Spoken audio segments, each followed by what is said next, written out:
Wow, c'est ça Sainte-Catherine, oulala. Moi je vais passer sur la métropolitaine, là, loin. Je ne veux pas passer par là.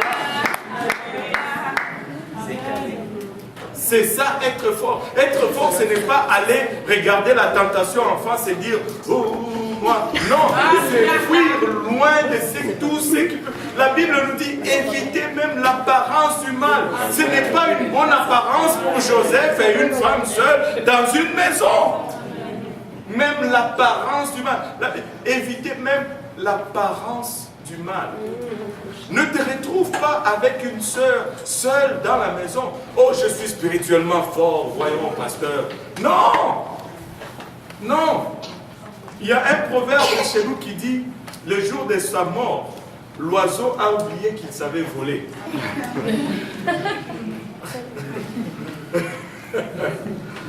Avez-vous une comme ça chez vous? Non. C'est seulement au Congo, je ne sais pas. Et il a oublié qu'il pouvait voler. Tchac, on l'a eu. La Bible dit fuis. Fuis. Littéralement, fuis. Je connais un frère qui est ici, je ne veux pas dire c'est qui. Un jour, il est allé, on va dire, dans un pays lointain. Il est allé. Il est allé dans. Une sœur l'a appelé pour, je ne sais pas, prier, blablabla. Il est allé le matin, frappe à la porte, puis là, la sœur ouvre, il est devenu gelé.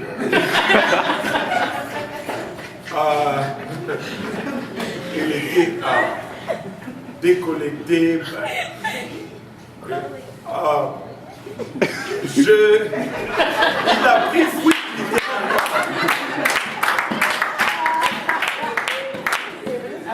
Je veux revenir avec le frère. Il fallait amener le frère tel déjà de oui. Il n'y a pas d'autre choix. Il n'y a pas d'autre choix. C'est moi qui enseigne là. C'est moi qui parle. Il n'y a pas d'autre choix. Tu fuis. Tu fuis. Anyway. Maintenant, Joseph, quand il s'est retrouvé dans cette situation, la femme a dit, je te tiens. Il a dit, oh, là ça devient plus dangereux. Et tu peux garder mon manteau si tu veux. Il a fui dehors. Tu pouvais entendre son cœur battre de loin. Je l'ai échappé belle aujourd'hui. Mais elle voit cela, mais elle est maintenant offensée.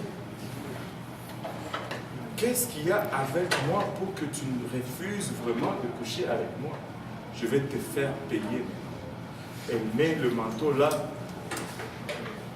petit goutte d'eau, fixe. Regardez, il a voulu me violer, viol.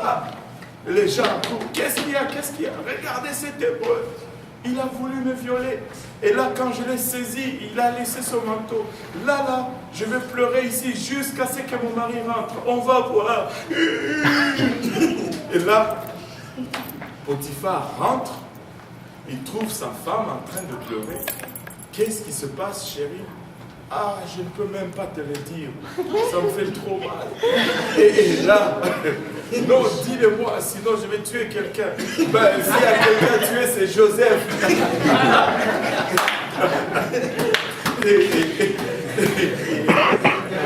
Ça, c'est paraphrasé. Hein? Et Joseph, on va... Quoi? Joseph, c'est Joseph, il va me sentir. Et Potiphar n'était pas n'importe qui, s'il vous plaît. Potiphar était un officier de Pharaon et pas un officier dans la garde régulière. Il était attaché à la sécurité de Pharaon. Et pour vous qui connaissez le pays africain, là, quelqu'un qui est attaché à la sécurité du président, c'est le top pouvoir. Ils font ce qu'ils veulent. Amen. Et tous les Africains disent Amen. Amen. Ce qu'ils veulent. Sécurité du président. Wow. Le pays leur appartient. Il prend Joseph, peine en prison, et pas n'importe quelle prison, la prison où on met les prisonniers de Pharaon. C'est comme si à notre époque, on te mettait dans la prison où Mobutu mettait ses prisonniers politiques. Tu ne sais même pas si tu vas sortir de là. Oui, sœur Aline. Je me demande pourquoi Potiphar n'a pas eu confiance en lui. Mais c'était sa femme quand même. Non, je sais, mais je veux dire, il a. Tu veux qu'il dort sur le sofa, toi? Non, mais je veux dire, il aurait pu au moins questionner, il a juste comme pris ça comme. Tu vois, c'est ça le problème, parce que qui allait témoigner pour Joseph? Et s'il avait aussi confiance en Joseph pour lui donner tout ce qu'il avait dans la maison, c'est que quelque part, il avait. Je sais pas, hein. C'est trop facile, hein. C'est pas en train de te dire. Non, ce n'est pas trop facile. Joseph, Potiphar aimait sa femme, mais Potiphar appréciait Joseph. Il y a une nuance là-dedans. Et l'amour rend aveugle. C'est ça. Quand tu aimes, tu aimes. Tu n'as pas remarqué quand quelqu'un aime, tu vas voir quand c'est pas ce que je veux dire. Tu vas voir quand ton frère va tomber en amour et qu'il veut se marier, tu vas voir tous les défauts de sa belle-mère, mais lui ne va rien voir. Anyway, Joseph se trouve maintenant dans une prison, et pas n'importe quelle prison, et la prison où on met les prisonniers de Pharaon. C'est-à-dire un lieu où tu n'as même peut-être pas espoir de sortir un jour. Mais, oui. Non, c'était juste pour demander si, par exemple, moi je m'étais dit, ok, est-ce que si Joseph avait démissionné quand la tentation était là,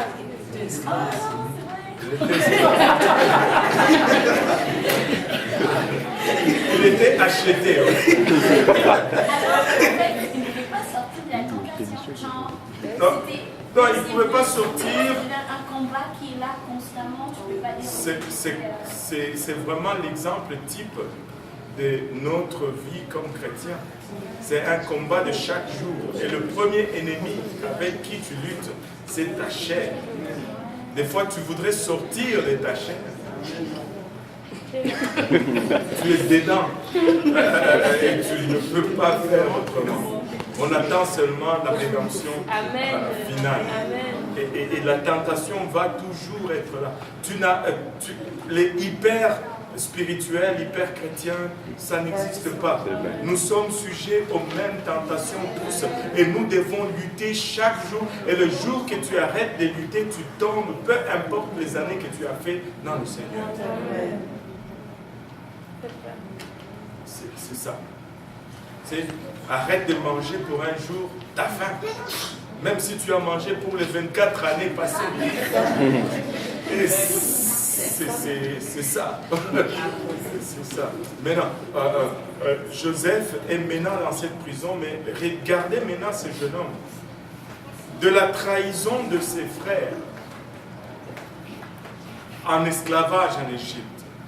Là, les choses commencent à être bien, puis pour une raison il n'a rien fait de mal au fond. Au fond, il est jeté en prison pour avoir voulu être agréable à Dieu. Pour avoir fait ce qui est juste et correct, il est jeté en prison. Où est ce Dieu? Où est ce Dieu? Et là, toi aujourd'hui, tu pleures, tu dis, Dieu, où es-tu? La prochaine fois que tu veux te plaindre de ta situation, pense à Joseph. Pense à Joseph. La prochaine fois que tu penses que, oh, mais Dieu, je pense qu'il m'a abandonné, pense un peu pour un moment à Joseph. Chaque chose a son temps et Dieu est en train de faire un travail. On ne sait pas. Moi non plus, des fois, je ne sais pas.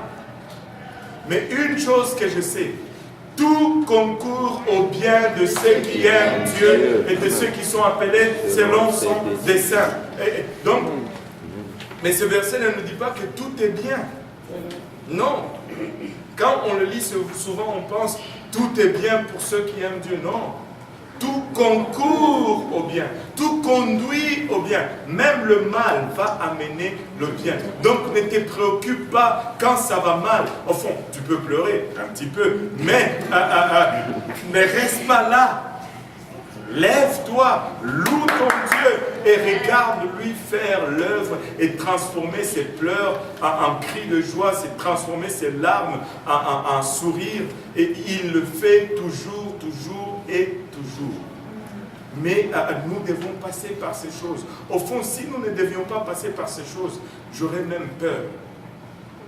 Parce que nous serions des bébés gâtés, impossibles à travailler avec. Regardez, quand un papa ou une maman, enfin des parents, donnent tout ce que leur enfant désire et ils leur épargnent tout mal, tu ne veux rien avoir avec cet enfant. Oui ou non?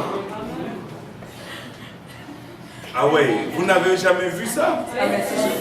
Ok, tu ne veux rien avoir avec ça. Parce que c'est gâté et ça ne sait pas faire un sacrifice, ça ne sait pas pleurer. Tu ne peux pas rien faire avec ça. Mais non, ça ne pleure pas, ça manipule. Ça, ce ne sont pas des pleurs. Maintenant, Joseph, après avoir fait quelque chose de bien, il se retrouve en prison. Ce n'est pas parce que tout va mal. Si les choses commencent à aller mal dans ta vie, ce n'est pas nécessairement parce que tu as fait quelque chose de mal. Ce n'est pas parce que tu as fait nécessairement quelque chose de mal que tout va mal dans ta vie.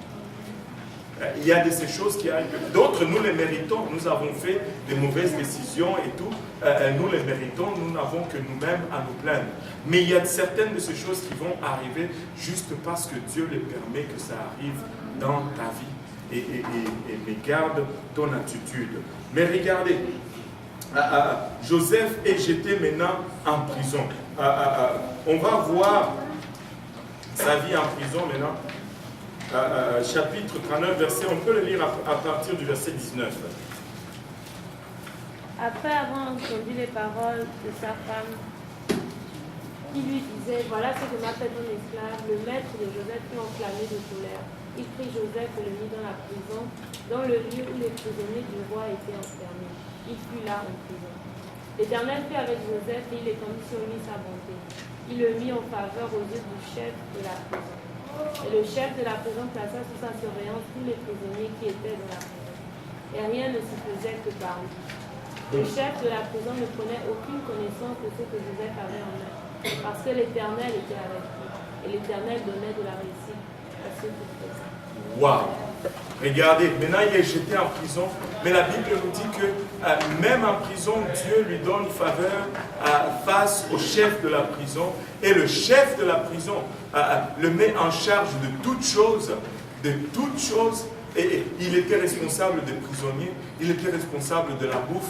Et si tu es en prison, tu veux être responsable de la bouffe. Et il était même responsable de la bouffe. Et rien ne se faisait plus en prison sans l'accord de Joseph. Wow! Qu'est-ce que cela nous apprend aujourd'hui? Même après cet épisode, où après avoir voulu se tenir ferme sur le précepte de son Dieu, Joseph a été jeté en prison. Joseph n'a pas développé un cœur amer vis-à-vis de son Dieu.